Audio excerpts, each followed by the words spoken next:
You're listening to Paranormal TV Network, and you're tuned in to Haunted Moments, and I'm your host, Reverend Dr. Theresa F. Koch.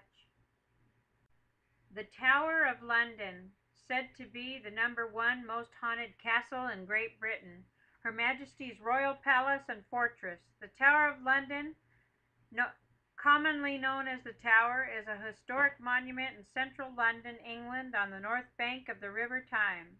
It is located within the London Borough of Tower Hamlets and is separated from the eastern edge of the City of London by the open space known as Tower Hill. The Tower of London is reputedly the most haunted building in England.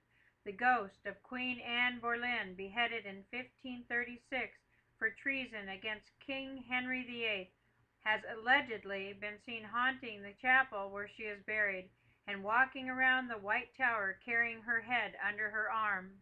Other ghosts include Henry VI, Lady Jane Grey, Margaret Pole, and the princes in the tower. In January 1816, a sentry on the guard outside the Jewel House witnessed an inexplicable apparition of a bear advancing towards him.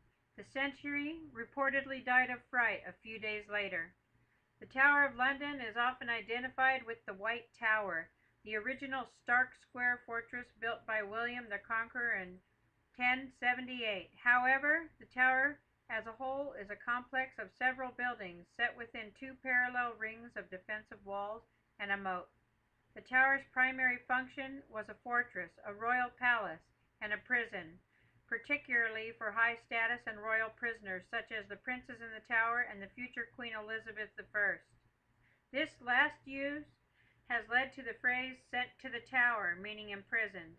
It has also served as a place of execution and torture, an armory, a treasury, a zoo, a mint, a public records office, an observatory, and since 1303, the home of the crown jewels of the United Kingdom. Inside the torture chambers of the tower, various implements of torture were used, such as the scavenger's daughter, a kind of compression device, and the rack, also known as the Duke of Exeter's daughter. The Tower of London was used as a prison for those high rank and for religious dissidents. Those of high rank, including prisoners of royal status, were housed in relative comfort. Religious dissidents, however, much more severely treated and were often tortured. The first prisoner was Ranulph Flambard in 1100, who, as Bishop of Durham, was found guilty of extortion. Ironically, he had himself been responsible for various improvements to the design of the tower after the first architect, Gundulph, moved back to Rochester. He escaped from the White Tower by climbing down a rope, which had been smuggled into his cell in a wine casket. Lower class criminals were usually executed by hanging at one of the public execution sites outside the tower. High-profile convicts such as Sir Thomas More were publicly beheaded on Tower Hill. 7 nobles, 5 of them ladies, were beheaded privately on the Tower Green inside the complex, and then buried in the Chapel Royal of St. Peter.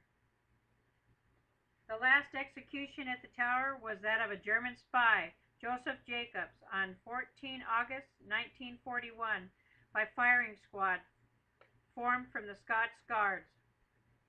Many a spirit has been heard and seen within the walls of this historic place. You've been listening to Paranormal TV Network, and you've been tuned in to Haunted Moments, and I am your host, Reverend Dr. Theresa F. Koch.